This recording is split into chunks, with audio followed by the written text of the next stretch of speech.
The prospect of being young forever, living forever as a child. Is that appealing to you? I mean, it was at one point. Hmm. I think after a certain age, you realize the folly of youth.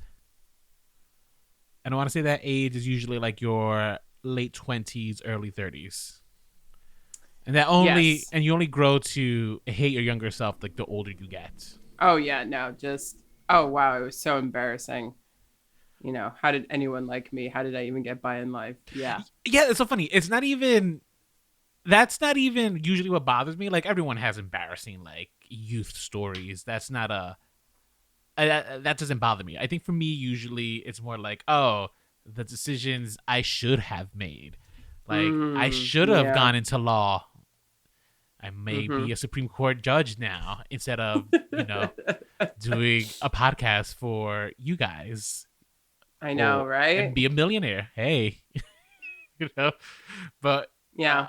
Well, you see, it's I think that's interesting the because thing. well, Peter Pan would argue, well, is being a millionaire what you really want out of life? Yes, What is the important things that J.M. Barrie would pose to you, or at money. least that's what he hoped his book would propose to you. But he never lived in the 21st century, so he don't know. No, he did. He didn't. I mean, what Yeah, was he? Edwardian or Victorian or? I would say, ooh, I think the beginning of the Edwardian era. I don't know. I'm just throwing out these terms like I even know what they are. I don't. Yeah, we just know movies, guys. And we're talking about two movies in particular. We're talking If about the that. 1953 Disney animation film Peter Pan, and specifically this new Disney Plus remake, a live action remake of that film, Peter Pan and Wendy. So we're not talking about any other Peter Pan iterations Although they because might get thrown in here. they will definitely get thrown in here. So, and it's just us two, no Eddie Z today. I So I know. Can you guess, believe? Like he's been the host for what a few weeks now, and and he already bailed. I'm on vacation. Goodbye. Yeah. Well, I guess he won't come with us to the second start of the right and straight on to morning. Oh, I get that's a Neverland reference. Neverland reference, yes. I'm Nicole, And I'm Rolando, and this is Remakes, Reboots, and Revivals an original podcast about on unoriginality. originality.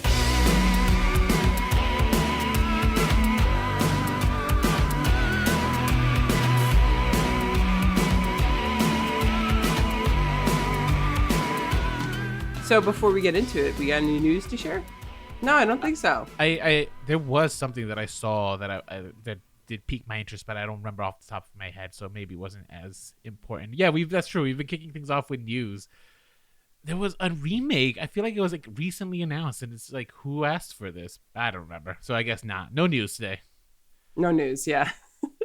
It was like so much like nobody wants this that we're not even going to bring it up because we forgot about it because we're not excited about it. I mean, So there's a remake coming out I think this month for White Men Can't Jump, starring there is, Jack yeah. Harlow of all people. I think this is his first movie deal that he's out, and you don't have no idea who he is, do you? Nope. I'm just like Jean Harlow. Who? It's on Hulu too, which I feel like is just I don't know. People watch Hulu, I guess, right? But like, does anything like of really big worth? Like, there was like Prey. two movies I could think of last year that came out on Hulu. Yeah, Prey Prey was one of them, and I thought Prey was one of the movies that's just like I think this would have done should well have in the been, box yeah, office. yeah. But if had they not had Prey, I don't know if I would have been going onto Hulu for any real reason, personally. Well, Um, that's Disney's B tier or like adult tier. Like they don't put the stuff that it can't go on Disney Plus, so it goes on Hulu. True. Yeah, Disney. That brings us to what we are talking about today. One of the classic era Disney films. It's the 14th animated feature film with Walt Disney's company, made while he was alive. It is Peter Pan. And they finally got around to doing a live action remake. I think for the longest time they were going to release it theatrically, but a couple years ago they decided just throw it on Disney Plus, along with Pinocchio and Lady and the Tramp. So all like the 50s live action remakes get thrown to Disney Plus, but everything like from the mid 80s and up gets released theatrically. Oh, interesting observation. I guess that's true. Yeah. Yeah. Well, not So, Cinderella, so but that came out before Disney Plus was a thing. This is true. Snow White, I think, will be released theatrically. So I guess some of them I are guess the it's like exception. the big name princesses will probably be getting. Yeah. Do you think when they do Hunchback or Hercules that those will be released theatrically? I didn't even realize it was going to be a Hunchback. It's bound to at this point. I know. I've heard mumblings of Hercules. Is that actually going to go through? I hope so. I mean, that could be fun, actually. I like a good Hercules movie. I think I feel like Hercules. I don't know Hercules. I feel like that was ripe for live action. I agree too. And well, now that it's finally transferring Hunchback? to Broadway, it could be fun. Oh, see, I didn't even know that. But Hunchback, I feel like it's going to be a Disney Plus. Yeah, because Hunchback is so dark. Yeah. Like it's one of their darkest musicals, but that one actually You would lend consider that a itself musical? so well There was like to 3 Broadway. songs. Yeah, there's more than 3. There was Damn Hellfire, which I think is Uh-huh. the best song in my opinion. It has like it's not a song to sing, but it's a very theatrical, like So theatrical. a dramatic song that I do enjoy it. Yeah, yeah. I mean, I don't know. That's the thing. Like, I'm surprised Hunchbacks hasn't been on the stage yet because it's so damn theatrical. It actually would have been a marvelous musical on the stage. Interesting. Yeah. I mean, I'm actually looking forward to that one. I think it's one of their more interesting. They really like went there kind of musicals. Right. So, but Hercules is fun. I was But, going to you say, know- what about Moana? Because Moana's going to be getting They a are live going to action, do, yeah. which is yeah. absurd. It's that so movie came it's out like like Frozen. What, like 10 years ago? I know. We're only a matter of time before they do Frozen live action. So. My former mentee texted me and asked me, "Do I know anything about it?" I was just like, "I wish I was so in the know, kid, but no." And he's like, "Is it because they want Dwayne the Rock Johnson in the film and he didn't want him to be too old?" And I'm Good just like, observation. that could be a possibility, but like, do studios want to work with Dwayne the Rock Johnson anymore after the Black Adam fiasco? I know. Even though by Dwayne the Rock Johnson's standard, that wasn't a fiasco. No, he's so delusional. Yeah, he's like, no, it did pretty well. It did pretty well. DC is doing terrible right now. They're just, So. I don't know what, I don't know how you take such a wonderful IP and like just get nothing out of it. Do you think the Flash is going to do enough to actually like? I'm keep them going to afloat? see the Flash, but I'm going to protest Ezra Miller being in it because he's apparently like a horrible human being. But I do want to see Michael Keaton as Batman again. So, Yeah, like, I think the only reason people want to see it is Michael Keaton. Hey, Warner Brothers, and I think that's why they're using him more and more in advertising. He's probably going to be in the movie like a solid 10, 15 minutes, I feel like. I know, right? Yeah. But it's gonna make the whole movie worth, and it's gonna be like a 2.5-hour movie for no reason. Do we get to do like a mini episode just talking about Michael Keaton as Batman? Maybe we have to talk about the Flash. We're just talking about Michael Keaton as Michael Batman. Keaton as Batman, Like, just the reviving Just that. That like would be just fun. a little 15-minute episode on it, like our thoughts. That could be fun. But before, all right, well, we didn't have any news, but we had some things we wanted to talk about before we talked about Peter Pan today. This is a Disney movie. This is a movie we all know about. Whether or not we all watch it on repeat is irrelevant. We just know about it if you're a Disney fan, right? It's like one of the more popular rides at Disney. They always reference it. Tinkerbell is one of the icons of Walt Disney as a studio. Mm-hmm. So it's one of their most celebrated films. Do you like Yes. Peter Pan as a movie? You know, I used to watch it a lot as a kid. Yeah. It was like one of the few boy movies. Okay. Growing yeah, I up, guess right? 'Cause this it was- is a boy movie. It was either Animals or Peter Pan, and eventually Aladdin. Yeah, eventually Aladdin. Yeah. Although this or is like, I was gonna say this is not the first Peter Pan I ever saw. Do you know what my first Peter Pan I ever saw was? Hook. No. What was yours? I'm curious first. What was your first interaction with Peter Pan? Was it this movie? It was probably this, because by the time I was like rewatching Hook nonstop, I was aware of the fact that Peter Pan was like someone else, that they took this movie and made him older, kind of a thing. You know what I mean? Mm-hmm. So my first interaction with Peter Pan was the stage play adaptation. With Mary Martin. That's it. That was my first introduction to Peter Pan. I used to watch it a lot also. Wow. And interestingly enough, this is embarrassing to admit, did not connect the dots that this movie was supposed to be the Disney movie that they were the same thing, right? Because That's great. as far as as a little kid, all I saw was an older lady in green flying around fighting a Captain Hook. Did not occur to me that she was playing a young boy. Oh my gosh. Actually, I lied. My first interaction of Peter Pan were those buses that had like Peter Pan buses that you would see all the time and wonder, what are they for? Like, I don't why think is I've there ever seen those. You've never seen a Peter Pan bus? No. Oh man, you got to look it up. I saw them bus. all the time growing up. Yeah, it was like a bus line that I think was like a specific route they would take. Peter Pan bus line. It goes to Springfield. It goes to. Oh, it's affiliated with Megabus. Oh, now that I see it, yes, I know exactly what you're talking about. Peter. I mean, yeah, I see the name Peter Pan. Do they have like Peter Pan front and center? Yeah, he's on the back and he's like going like that or something. So there's also Peter Pan peanut butter. Is there? Yeah. Wow, I don't like peanut butter, so I wouldn't know. Really, it's so good for you. I don't like a lot of things that are good for me. Apparently not. But yeah, I don't like spinach either. But yeah, I mean, what? I don't. It's my least favorite vegetable. I'll take kale, arugula, anything over it. I'll take them all, but I love spinach. Steamed spinach with a little bit of garlic, delicious. I just think that Peter Pan is one of the most instantly recognizable characters of, I guess, pop culture, right? He started off as a character to play. Peter Pan or The Boy Who Wouldn't Grow Up, written by J.M. Barrie. There's a movie about him called Finding Neverland. And interesting fun fact. So yes. J.M. Barrie wrote the Peter Pan or The Boy Who Wouldn't Grow Up because he got to know this family, the Davies. And it was a particular boy, Peter Llewellyn Davis. So he named him Peter, and then he named Pan after the Greek god.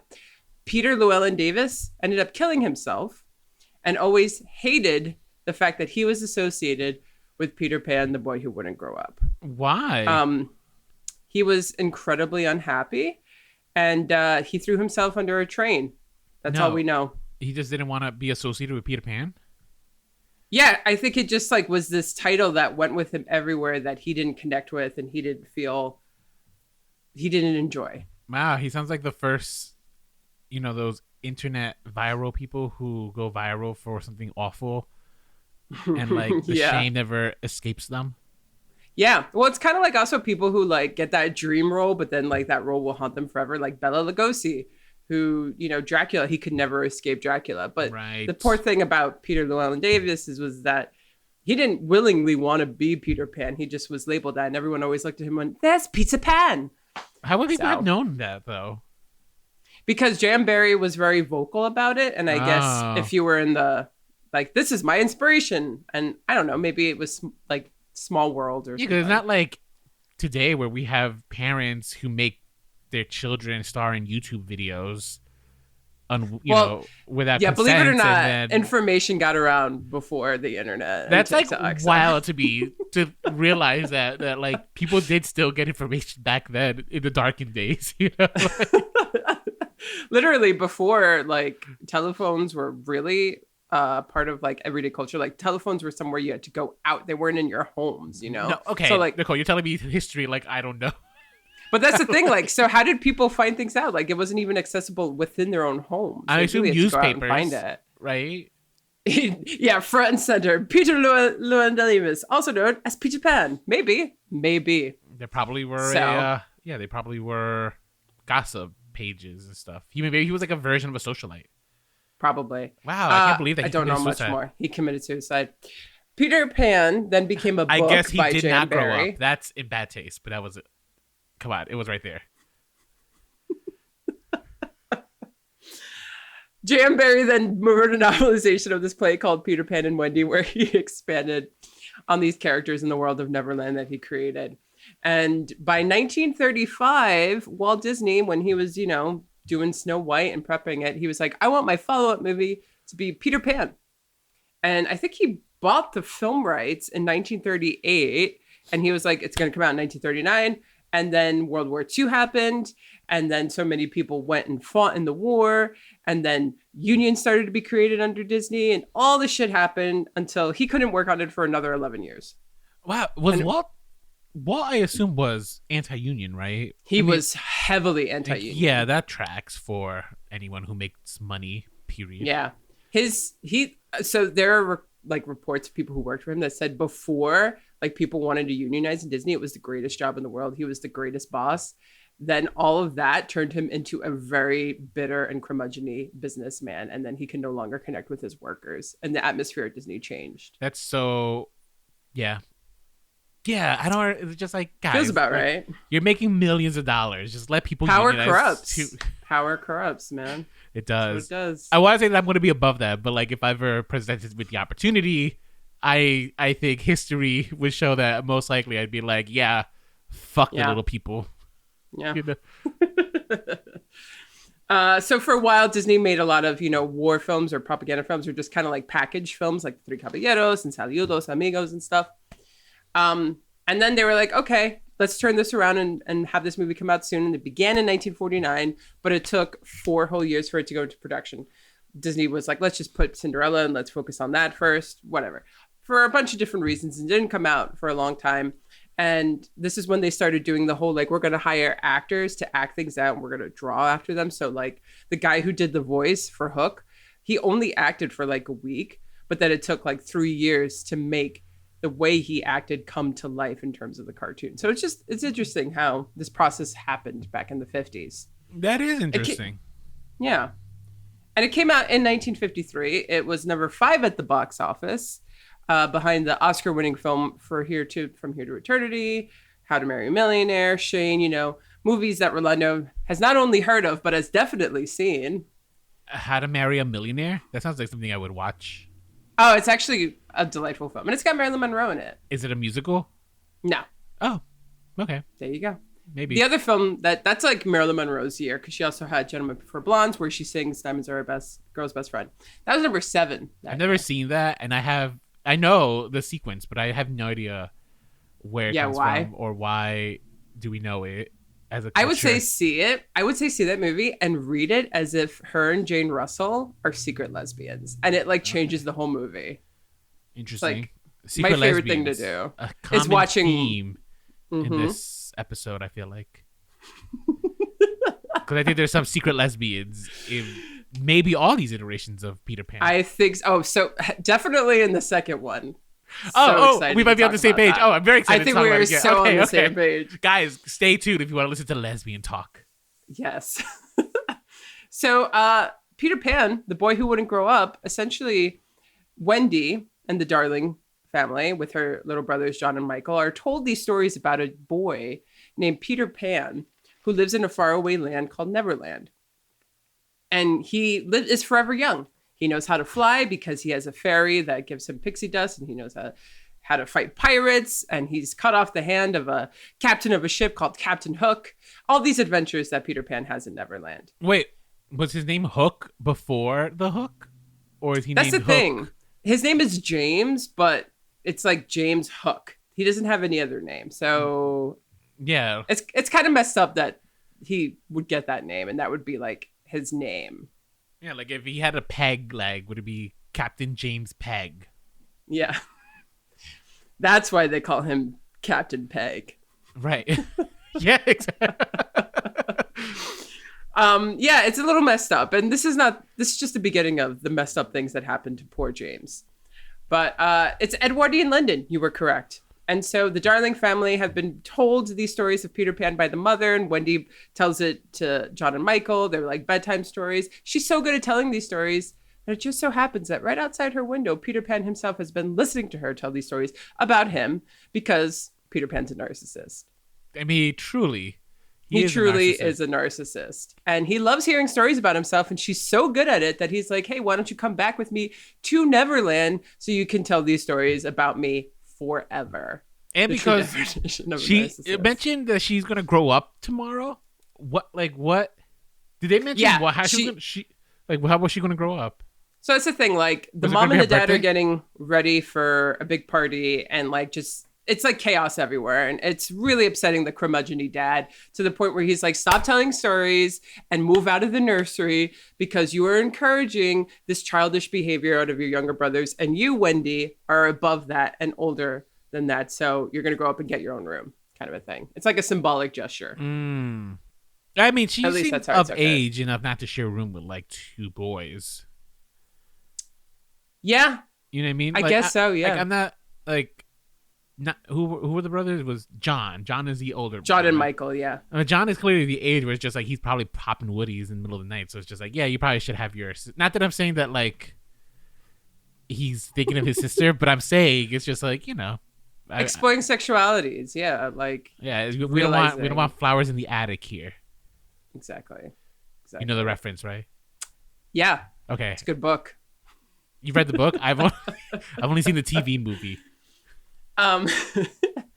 Yeah, I mean, it's hard to tell how old she is, but she comes off as 12 or 13. Oh, that's still. I always thought she was older. Like what? Like 15? Like 14, 15? Yeah, she definitely comes off as puberty. Matronly? Yeah. Well, that's the thing. This Wendy is such a mom. Yes. The voice actor, it's got to be like in her 40s. Easily. Because even when I was rewatching this, I was just like, yeah, she never sounded like a child, and she doesn't sound like a child now. Never. Just the most matronly British woman they could find. They made Wendy. So, like, that's the thing. She also just comes off as old because Wendy's one of those girls that was always meant to be a mom. Right. And she kind of, like, knows it. And that's what people in this movie like about her is that she's such a mom. She, like, takes care of, you know, her little brothers because boys will be boys and boys get to act however they want. But, like, she's in charge and she has to be a proper lady and all this kind of bullshit. So, yeah. Yeah. That's all I have to say about Wendy for now. So while the mother and the father go out, for now, Peter Pan comes in, and actually he lost his shadow. He's trying to find his shadow. Wendy helps him get his shadow back, and then he's like, let's go to Neverland. And they're like, bet, let's go to Neverland. The song plays where you could fly, you could fly, you could fly. And the begrudgingly little Tinkerbell is like, fine, I'll help them. Let's talk about Tinkerbell. How old is Tinkerbell? I assume hundreds of years old. She's a fairy. Yeah. And her body is that of a woman, correct? Oh, a grown-ass woman. She's a grown-ass woman. That's a Marilyn Monroe-esque body. Yeah. Isn't it just a little weird that she's in love with a boy? I mean, it is weird that she's in love with a boy, but he's also like hundreds of years old. Yeah. So is it how old you are in spirit or like your physical body? Because also like he's still a fucking child. Oh, that's such a good question because Eddie was telling me about this woman who I think he saw like maybe with Maury or Jerry Springer, rest in peace. But there was this woman who she looks like she is forever like 12 or 13, right? And she eventually found love with someone who is like now in his 30s and stuff. And the question is, wait, do you love her for her or do you love her because she looks like she's in her 13, 14? And there you go. What does that mean, right? Because, I mean, love is love, but, and no judgment because but judgment if his predilection is that younger look and he just found a loophole. Right? Absolutely, yeah. But then at the same time, though, isn't he doing the more moralistic thing of not breaking the law? Looking at her for a person? Yeah. Oh, I'm saying no. Not going after the children. He found a woman who looks like a child, which I guess makes it okay. Assuming that's why he loves her. You know, it's so tricky because when I say, too, that Peter Pan is a child, I say that because he acts like a child. It's not just because he has the body of a 12-year-old. Like, he's a straight-up baby. Does he have the body of a 12-year-old? I thought he was, like a twink. Like, in his, like, I also thought he was, like, 15, 16. Well, aren't twinks so named because they have bodies of children? No, I think they're mostly because they're, like, hairless. I believe that Peter Pan is probably hairless. They're just puny and hairless, yeah. I mean, the official reason they're called twinks is because they're blonde and full of cream. Wow. That's where the term Twinkie comes from. There we go. Twinks. Comes from Twinkie. Twinkie, yeah, makes sense. I mean, he's also like a boy who doesn't want to grow up, so we also assume that he's of a young age, right? Like, he can't be more than 14 for sure. I mean, he also sounds old, though. Yeah, Bobby Driscoll, the voice actor, was much older and stuff. He sounds like a very developed teenager, so to speak. We're getting gross all over with this. But you're the one who brought it up because you know that Tinkerbell has a hots. Yeah, for Tinkerbell is in love with him, like straight up in love with him, so devoted to him, and even though shortly soon she will betray him, but she's like all lusty and really possessive, just a real Scorpio about Peter Pan. And it gets to the point where it's a little weird. And it's very similar to your thing. It's like, okay, of spirit, these people are many, many years. You know, maybe of body, they are like, she's 30, he's 12. But they've probably lived together for hundreds of years. So I guess it's not a problem anymore. I don't know. It's just a little weird. I mean, also, though, I guess, like, I understand why Peter Pan would have, like, this almost nude, you know, adult, voluptuous woman, like, constantly by his side. But the opposite is, but she's in love with him. Well, he also straight up uses her, though. Well, he's for her powers. We could be, I mean, even this Peter Pan was a piece of shit. He was such a piece of shit. All Peter Pans are pieces of shit. Thank you. Like, we could say that. All Peter Pan are garbage. Maybe this. Yeah. Maybe this is why that poor young gentleman killed himself. It's just like, I can't be associated with this piece of garbage person. Like, this is not who I am. I'm not mocking the fact that he committed suicide as a tragedy, but I'm just saying, it's just like, if you break it down, it's like, yeah, like, all Peter Pan sucks. So if he's associated with Peter Pan, like, I guess not the best reputation to be walking around with. No, I'm not a narcissist. No, I'm not a fucking baby. I'm a grown-ass man. And no, I'm not, because even though he's like a teen or maybe tween, he's also kind of a fuckboy. Because he has just a brothel of women, a harem, basically. Like the mermaids, Tiger Lily, Tinkerbell. Yep. If there were a female pirate, I'm sure she'd be lusting over him too for some reason.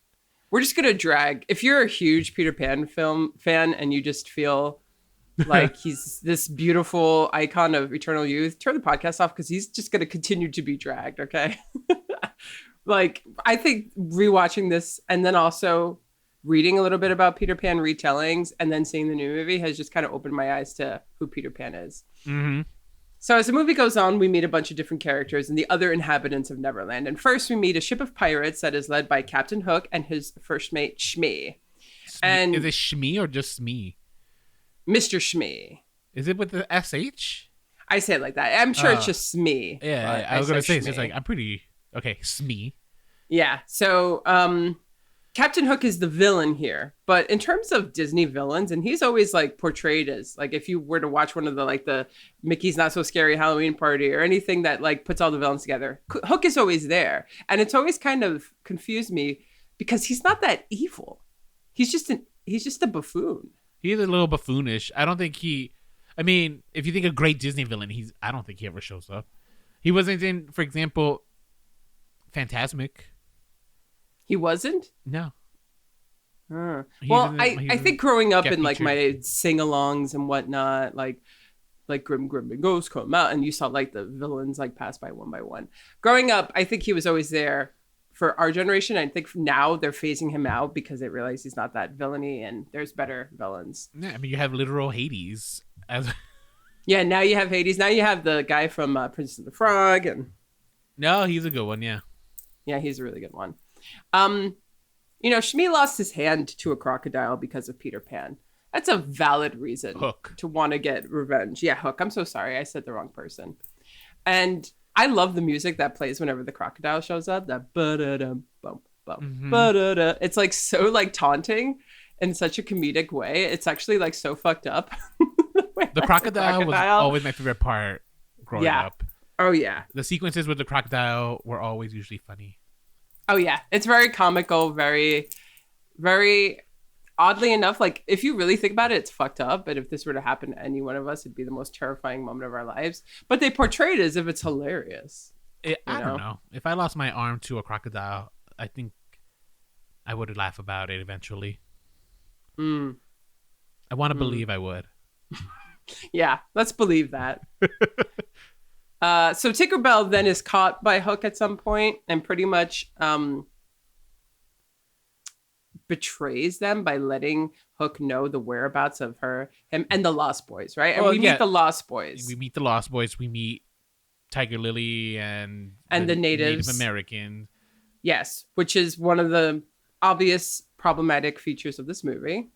It was the 50s. It was a different generation. Even the guys who worked on this movie, like not even 10 years after it, they were like, yeah, we shouldn't have done that. Like they immediately knew that the representation was just not good. Wow. In the 60s, they knew that. That's wild. Yeah. Because now there's that disclaimer at the beginning of the film. It's just like, we apologize for the representation. But this is Seriously. a product of its time. Do you know how often I see that when I put something on in Disney Plus? It's like fucking Disney, man. Oh, to be honest, like having that ahead of the film is probably the smartest thing instead of taking it down. Yeah. Like having Yeah, that, no, like, I mean, it's a good like call. saying it's just like putting things like the hey context here, like for those racist crows in Dumbo. Yes. Like, you know, like it's just like we can, as long as we can all acknowledge, all right, this is fucked up, but this is art from back then. It's a moment in time, you know, you're not going to change it. It is what it is. So, so we see, and then we also see mermaids. So we go from natives, we go to pirates, we go to mermaids. Neverland is just filled with a bunch of characters, which is so interesting because it's like pirates, mermaids, and natives. Mm-hmm. Like, I just wonder, how did any of these people get here? Yeah, I was like, where do the pirates come from? Where do the natives come from? Like, are they native to Neverland, or are they natives that traveled to Neverland? The mermaids, I don't think anything of them, to be quite honest. And is it also like a weird thing for a white man to be like, oh, it's a fantasy land where made up characters live, like pirates, mermaids, and Indians. I mean, the Native Americans as part of the fantasy, because he was British, right? He was British, yeah. I guess, yeah. So to him, like, you know, those wily Native Americans are on the other side of the Atlantic. They're not real. Yeah, they're not real. No, yeah, they're just myths. Yeah. So let's put them in Neverland. Yeah. So there's that. But Tiger Lily in this movie is very much just kind of there. And the love interest for Peter Pan, right? Doesn't she kiss him? Yeah. Love interest. Yeah. Just some girl who's just kind of there as like, needs to get rescued. Needs to be rescued. Doesn't really ever speak. Yeah. All the girls here are just like, they're all revolve around Peter, you know? Yep. Like this movie not only portrays him as a narcissist, but they also kind of like love him for it. And they like feed to his ego. So it's like, oh, Tiger Lily loves him. Wendy loves him. Tinkerbell loves him. All the mermaids love him. Like none of the women other than Wendy are like very fleshed out. But like Wendy's fleshed out in the sense where, you know, she's like a 3-dimensional mother figure. Like, you know, she's... Is she 3-dimensional though? Character. She has wants and needs and she doesn't want like... Yeah, maybe not, actually. Like now that I think about it. This Wendy also, her identity as a character revolves around Peter Pan. And is also a foil to Peter Pan because Wendy is ready to grow up the longer she's in Neverland. Mm-hmm. And weirdly enough, like it's when she sings a lullaby that she kind of almost realizes that like this is her calling to be a mother, which is also, I mean, in retrospect, that's what we should have that warning about. It's like kind of a fucked up message. Seriously, it's like that women finally realize that all they meant for is to be mothers. She knows her place. Yeah. So the songs in this movie, they bops or they not? I didn't think about them until I rewatched the movie, so not. Well, so there's you could fly, he could fly, he could fly, right? There's that. I never liked that word growing up, so yeah. Yeah, it's like probably the best out of all of them because then there's following the leader, the leader. That's the not leader. A song. That's a fucking Barney song. I know. Well, technically, it was in Peter Pan first. So. Was it? Was it written for Peter Pan, or is it like one of those like Yankee Doodle went to town that exists, and then like it got recorded for this one movie? Yeah, Following the Leader has different lyrics and music, but yeah, good point. Good point. So Sammy Kahn and Sammy Fain are the ones who wrote primarily the movie music here. So it's Second Star to the Right, You Could Fly, What Made the Red Man Red, yeah, Your Mother and Mine, and that song. That's right. That whole sequence for sure. Yeah, them smoking the pipe. But Oliver Wallace was responsible for writing the music to Following the Leader and A Pirate's Life. So who knows? I mean, essentially after some adventures in Neverland where Hook is trying to beat and like get to Peter Pan. Also, do you think Hook is ever trying to harm anyone other than Peter Pan? He kidnapped the kids to get to Pan. I know, but like he still did. He also pushed Wendy down the plank. Off the plank. Yeah. So, yeah. You know. He's not wholly innocent here. He's not wholly innocent here. I think the voice actor who portrayed him and the father is just great. Hans Conried. Which is a important thing about the stage play. The stage play, whoever plays the dad also plays Hook. Also plays Hook, yeah. Right? Because that's part of that whole symbolism of growing up. Like weird these kids daddy are issue rebelling. Thing. Yeah, well, it's about rebelling against your authority figure. The father is the authority figure in the play and stuff. And that's what Hook is supposed to be, like an authority figure juxtaposed against like the Lost Boys and Peter Pan. Yeah, and also like you kind of lose a sense of who you really are when you grow older. I feel like is one of the thematic things here that I get better from Hook instead of Peter Pan itself. Like that kind of deep retelling of what it is. What if Peter Pan grew up? I think actually hit the nail on the head better than Peter Pan's original source did. You're talking about the movie Hook. Hook, the movie Hook. Yeah. But I'm also so partial to Hook because I think it's a great movie. I know a lot of people don't, but I do. Who are these people that don't think it's a good movie? Like, I was actually thinking about that as I was watching this. Yeah, I think it's a generational thing. But is it because we're looking at it with nostalgia? And that's it. I think that because we were children when we saw it, it helped. It was made for us, kind of, in a way. But when I rewatched it, I remember thinking, it's like, this movie, it's a good story. Like, if you think about it's, what I want to point out, though, is how is Maggie Smith, like, she was like 105 years old when that movie came out. How is she still alive and well and acting still? That's mystery number one. But no, this whole idea, there was this idea of growing up and what happens to Peter Pan, something that kind of gets hinted at in this one is like, there's a thing as growing up wrong or growing up bad. And not that I'm saying that Peter Pan grew up to be a bad person, but like he wasn't like a nice guy. No. You know what I mean? Mm-hmm. And I think, yeah, you're right. I agree with you. Hook was an excellent exploration about like what does it mean when Peter Pan grows up? Yeah. And like the whole idea of like losing your childhood and whatnot, and like who you were as a child. Some fun facts about Peter Pan really quick. Walt Disney wanted Mary Martin to be Peter Pan. But they ended up going the woman in the original musical.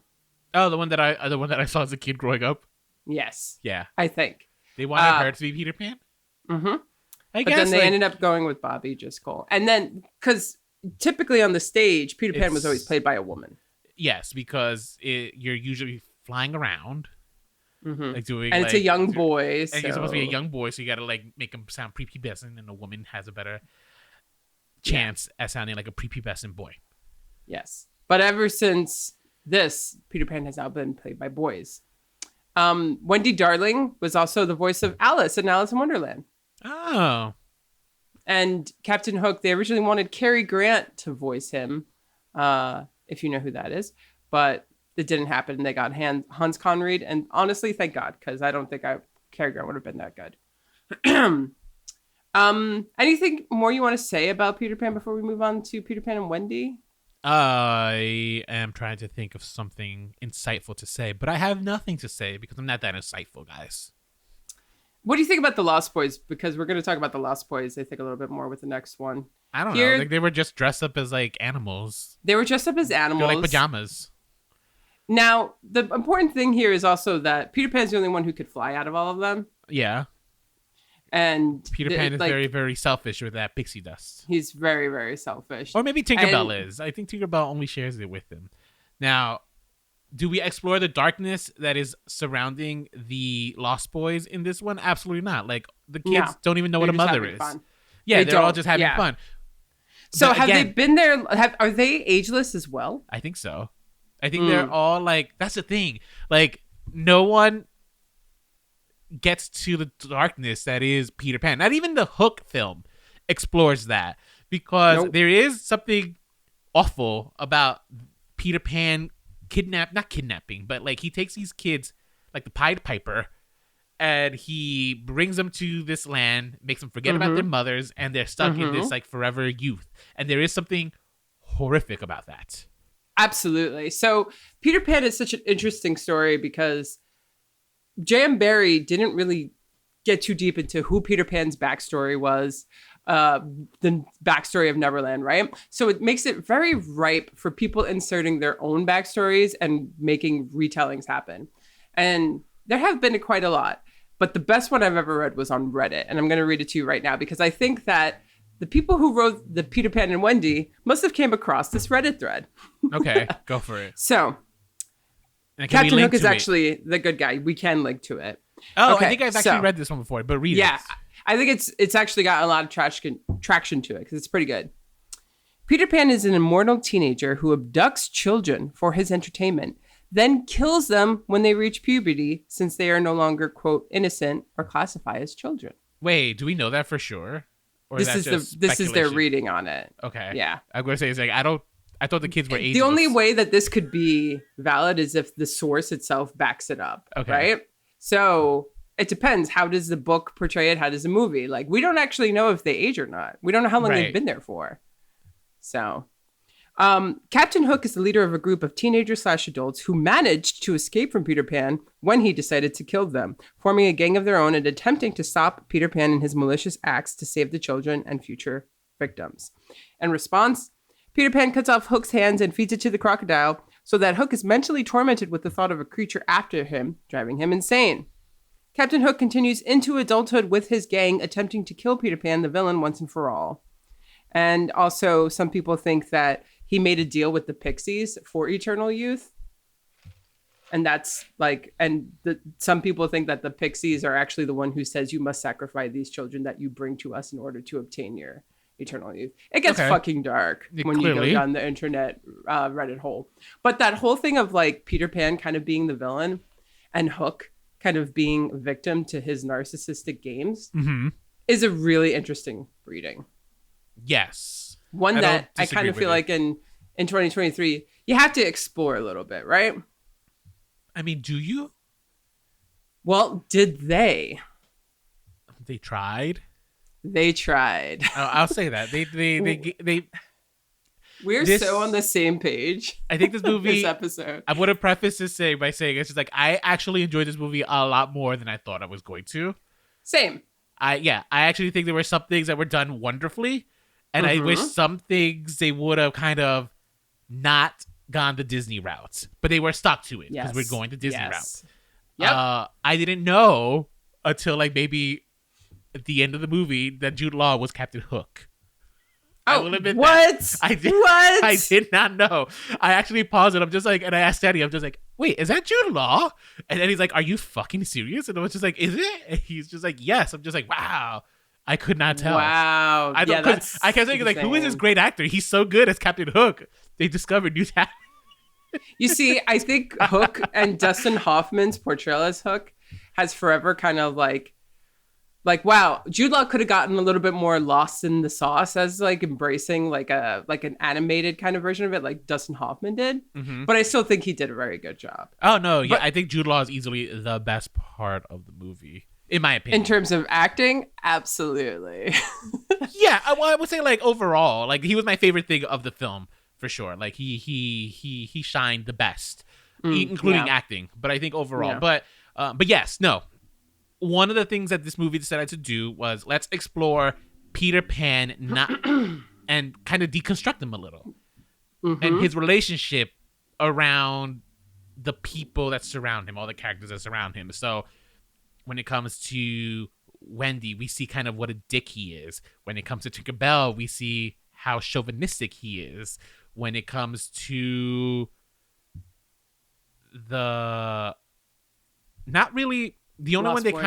Lost Boys, yes. The Lost Boys is another one where like we see him kind of just being like almost like an asshole and like just a leader who gets them into dangerous situations and he just thinks it's all fun and games. But like, you know, I think we're led to believe that like kids have lost their lives for him.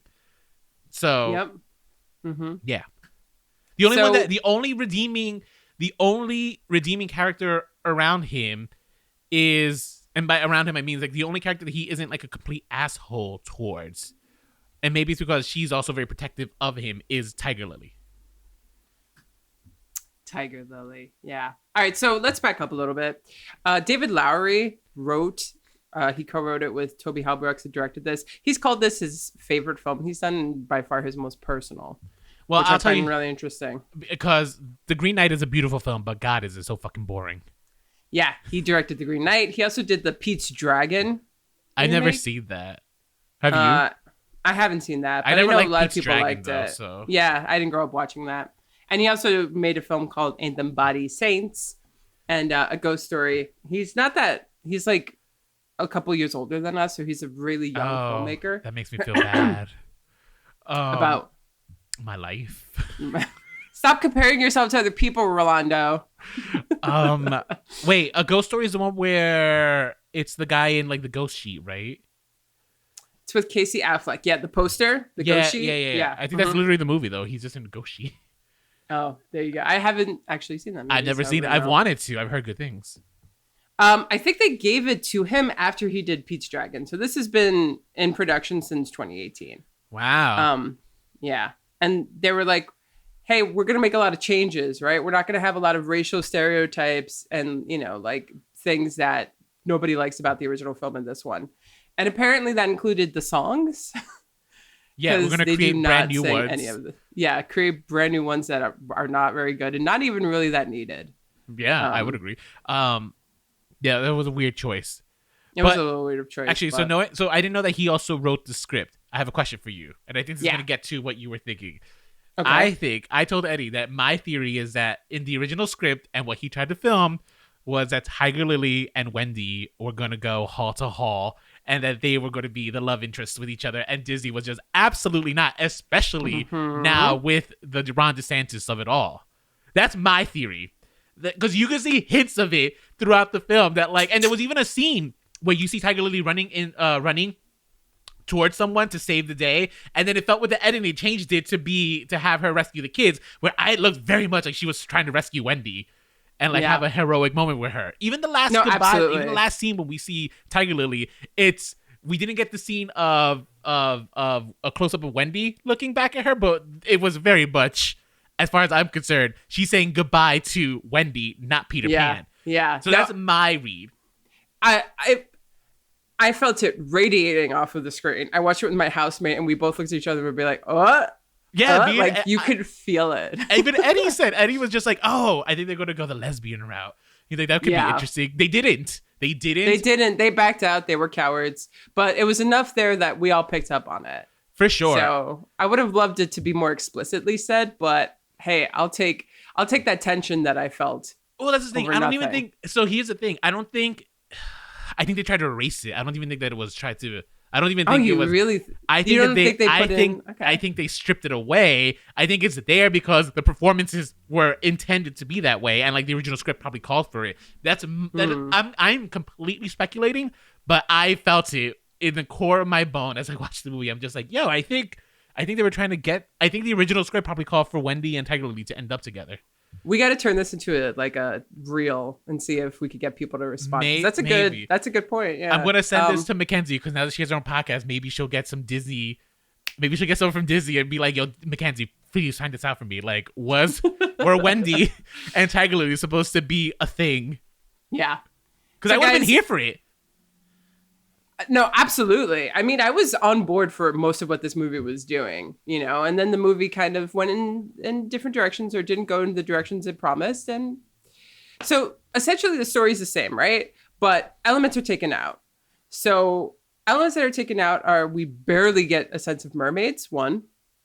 Yeah, we only see them. And we don't really spend time with natives. But you know what? We don't even spend that much time with the Lost Boys either. And let's talk a little bit about the Lost Boys.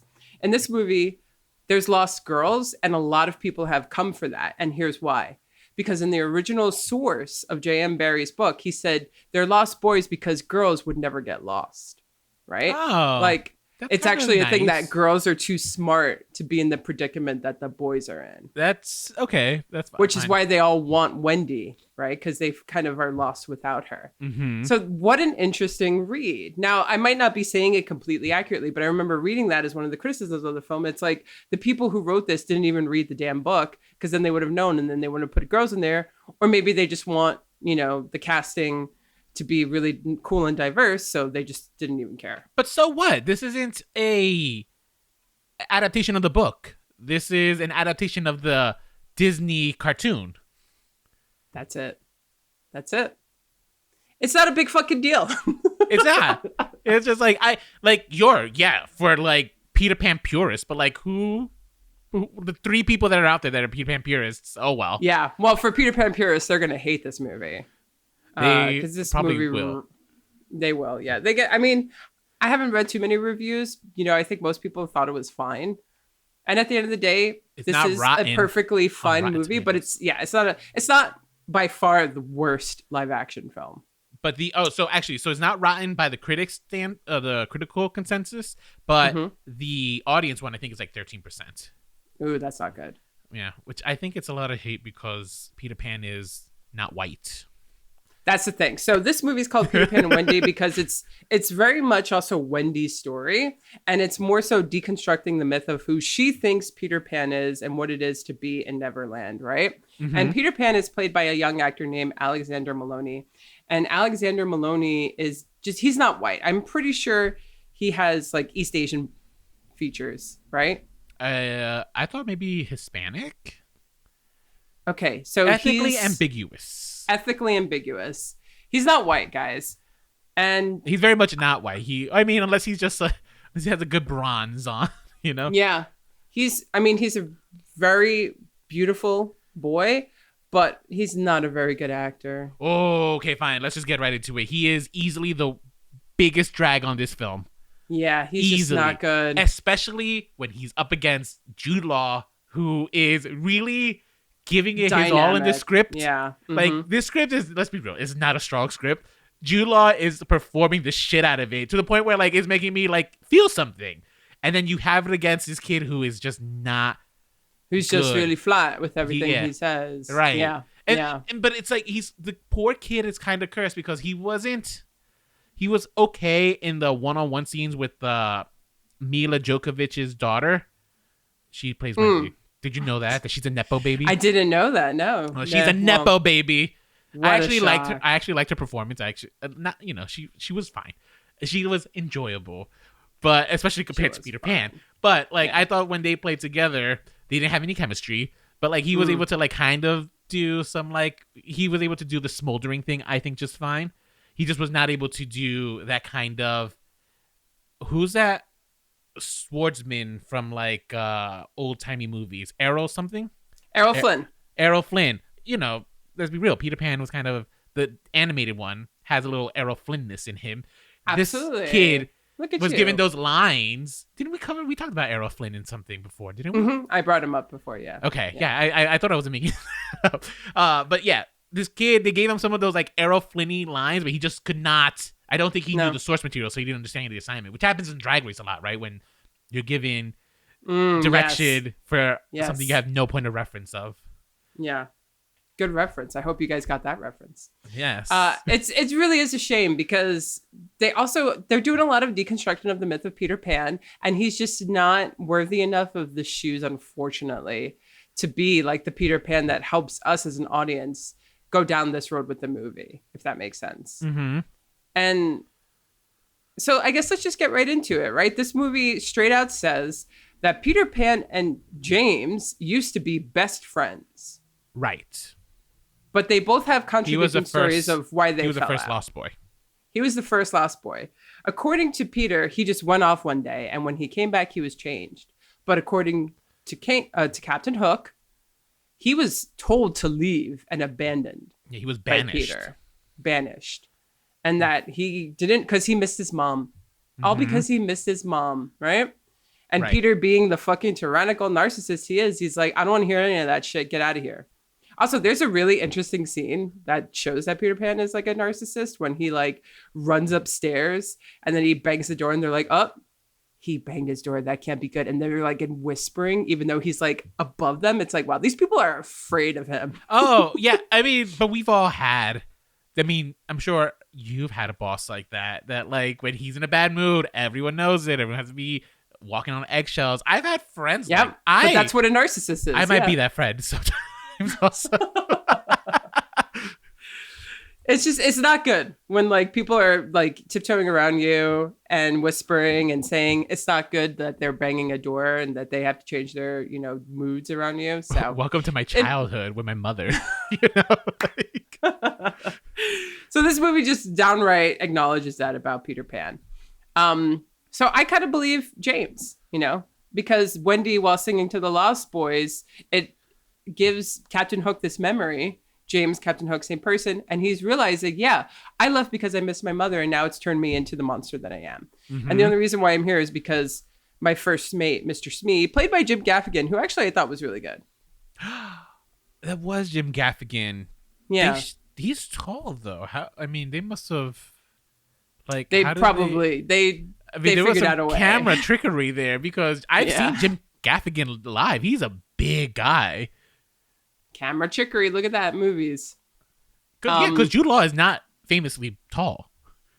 No, he's like my height, and I'm 5'9". So, and that's the thing. So the movie acknowledges that Captain Hook was not born a monster. Unfortunately, he became a monster because of certain circumstances that Peter Pan may even be directly responsible for. But then at the end of the day, he's like, oh, right, but he's still a monster, guys. So, he kidnaps the Lost Boys and he ties them up and he makes Wendy walk the plank and all this stuff. Yes. He almost was about to kill the kids. Yeah, no, he's still a monster. We just are understanding how he got there. Mm-hmm.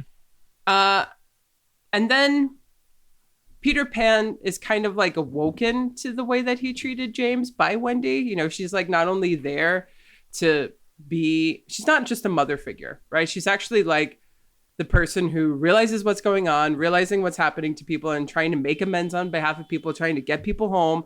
Like she's the doer, she's the pusher, she's the mover here. Yeah. You kind of miss a big beat. So Captain Hook thought he killed Peter Pan during the ambush scene, and everyone did think Peter Pan was dead. This actually this is a little bit what I thought worked here, was giving Wendy her own, because she doesn't need Peter Pan at the end of the movie, right? She's able to access the pixie dust herself, and she's able to fly on her own, and she's the one who actually makes the Jolly Roger fly, without Peter Pan's help. Which confused me as I'm watching the film, because I'm just like, oh yeah, I'm all here for her. But then Peter Pan comes, everyone's so happy that he's there, but I'm just like, Wendy, like, he's kind of a piece of shit. Like, why are we so happy he's here? Seriously, why? Because he just like for once learned what it is to be humility, like to have humility. I don't know. I will also say that there's a point in the movie where Wendy straight up says, I don't even know if I want to be a mom. Yes, she did. Actually, I loved. So you remember when she says she's thinking happy thoughts, right? The second time that she thinks of happy thoughts is she's walking the plank. I don't think she had a kid. We saw her grow old, but at no point did we see her like having a child, right? I just wanted to make sure I didn't like just miss that like shot. So she like grows old independent of that. She's seeing a sequence of her growing old. At no point do we see her being a mother. I thought that's interesting. Again, part of me also thought, I'm just like, do I see Tiger? I was like, look, he's like, Tiger Lily's got to be there somewhere, right? Like, yeah. No, that was definitely one of the interesting, cinematic elements of this film. Whenever you would think happy thoughts and you would think about either your life or the people or the way that you want your life to be, and how Wendy thought about growing up, because for her, she doesn't want to live forever. She doesn't want to be eternally young. It actually seems like a curse. Right. Look at Peter Pan.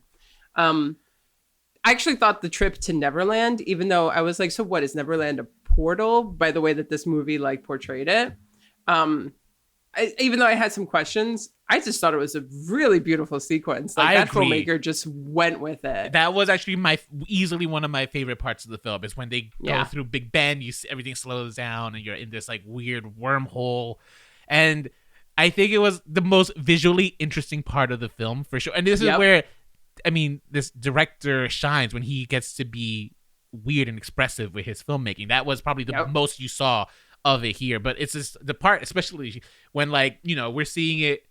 It's not crime or trickery, but like it's all about the angle. So like we're supposed to imagine them flying. We saw them kind of like end up being vertical, and then like there's almost like a wall up. And when she touches it, it suddenly becomes water. And it was so beautiful. It's actually like a very well-constructed sequence. And I thought it was just like, oh, I got so excited for the rest of the film. And then was just kind of like, oh, no. Little wavering here and there. Like then you see Jude Law and you're just like, oh, great. Maybe we can steer the ship back again. And it's just like, that's the thing. I loved that the movie did not shy away from showing you what an asshole Peter Pan is. I think where the movie struggles though is they were still at no point where they were fine with showing us that he's a dickhead, but they were not okay with showing us that like we can call him a bad guy, right? We always had to portray him in that heroic light, even when it came to the final showdown between him and Hook. He even like when he's trying to do is like I forgive you and stuff. And Hook then just goes off to be like still the bad guy, and it was kind of like I don't know, like because like I don't is Peter Pan absolved of all his sins because he said I'm sorry? I don't think so. Yeah, in my opinion. No, I don't think so either. And I wrote a bunch of notes for this, and this is literally what I wrote: ending, toxic relationship, emotionally stunted, condemned to their cycle of abuse, and. This movie, that ending, I was just like, is this supposed to be sentimental or romantic? You're talking about the very, very ending, the ship in London. Okay, I agree with you. The music choice was so happy and like triumphant. And I was just like, wait, this is not a happy This is moment. dark. This is like tragic. Like this kid is absolutely refusing to grow up, and like we're all so happy. We're supposed to be happy for him. Like he's lost everything at this point. The Lost Boys have turned on him. The only person now by his side at this point in the film is Tinkerbell. And I feel like this point, Tinkerbell, but here's the thing. Tinkerbell is kind of like a kept woman at this point. She's a battered housewife who won't leave her man. Seriously, her, Pan, and Hook, they're just like, they're stuck in this terrible toxic cycle. Yeah. And I know the reason he goes back is because he goes to save Hook. I did not need that scene. We should have just ended the movie there. I would have changed the music to more so not make this triumphant, but highlight the dark and twisted side. Like it shouldn't have been Wendy being all happy that he's flying off back to Neverland. She should have been crying and like realizing like, oh my God, like he's lost forever. He is a true lost boy. And what are these parents gonna do with all these kids, by the way? Yeah, no, seriously. Because they all followed them. I think they were just so shook that they couldn't even like react properly. I mean, that's the thing. Like, of course, it's not going to be that dark, but this idea of like Peter Pan being this beautiful romantic figure of childhood, that needs to end. Like, that became clear after watching this movie. Like, we're on the same page. Like, no, that shit is dark and tragic that he went back to that life. It truly, truly is. I was, it made me wish that this director didn't make this film for Disney. Like because Peter Pan I think Peter Pan is in the, what is it? They own the rights to it, I think. Yeah. No, there was a Peter Pan movie that came out like 10 years ago with Hugh Jackman. Pan. Then there was also Peter Pan that came out like maybe another 20 years ago. That came out 20 years ago. Yeah. So there is not like it's the Peter Pan rights are not exclusive to Disney. Some of the things that we know. That's the thing. Maybe some of the elements that we know are exclusive to Disney. Like I'm guessing the tick tock. That might be. I don't know if that's part of the original play or whatnot. But interesting. Yeah, I'm just saying. I don't think if this wasn't a Disney film, if this director had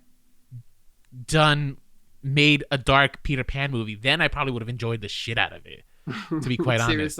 But it was a Disney film, so he was kind of stuck, and as a result, it gave me something that I wish was better, but I didn't hate it.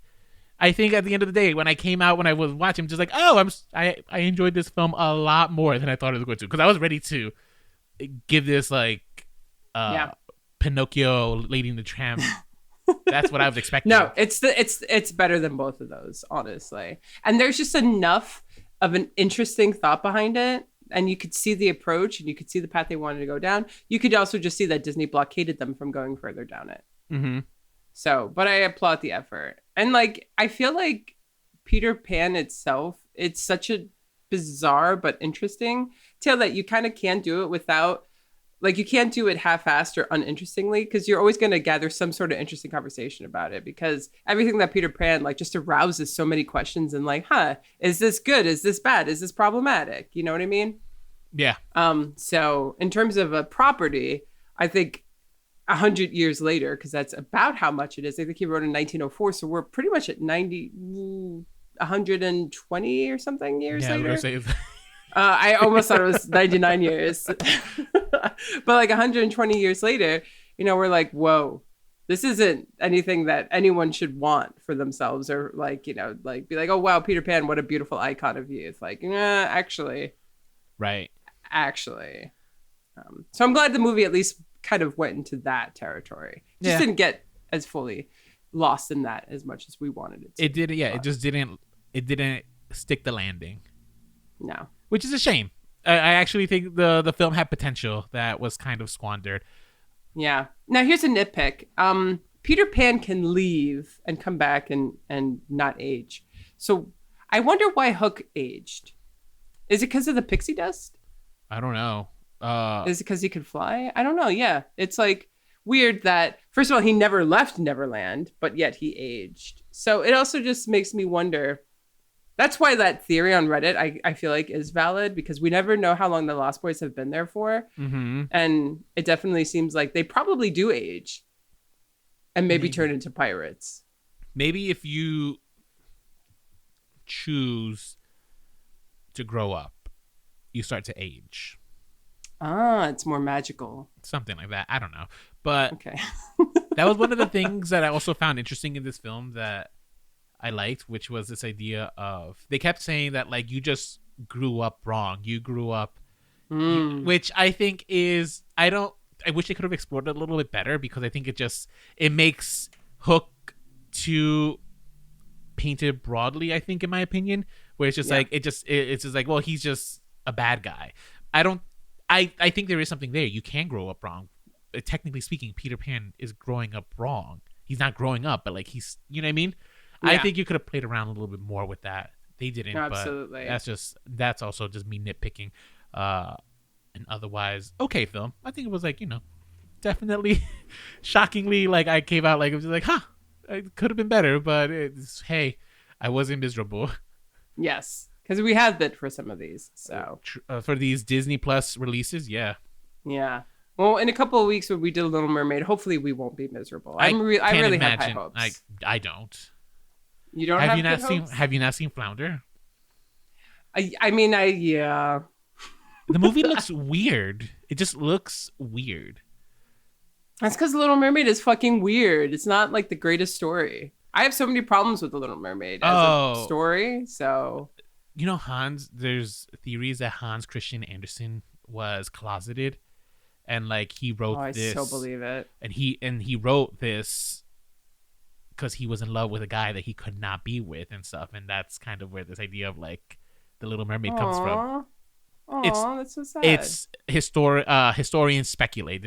I don't think anything has ever been proven, but it makes sense. And I think the Christianity that's imbued in the Little Mermaid is interesting to talk about. I'm curious if Eddie has anything to say, because like he studied theology, so he might be able to like add more to that conversation. Interesting. And we'll have a guest with us too. We will. It's going to be a good episode, guys. If you made it this long, be sure to stay tuned in a couple of weeks when we talk about The Little Mermaid. Until then, if you want to let us know any of your thoughts, you can reach out to us by email, remakesrebootsurvivals@gmail.com, on Instagram @remakesrebootsurvivals, on Twitter @remakes_podcast. You can search for us on YouTube and Facebook by searching for Remakes, Reboots, and Revivals. And if you're listening to this on a podcasting platform, just go on over and give us a quick rating. And if you can leave us a review, that would be super dandy as well. Yeah, I mean, Da, da, da, da, da, da, da, da, da. I always get that song in my head after I talk about Peter Pan. How often do you talk about Peter Pan? Recently, a lot, but after this, I'm not going to sing that song for a while. So, well, sad we didn't hear Eddie's thoughts on it, but hopefully we will hear his thoughts on the next episode, which we will determine offline. Yeah, we won't bore you with the admin talk. So, guys, thank you for listening, and until next time, stay unoriginal.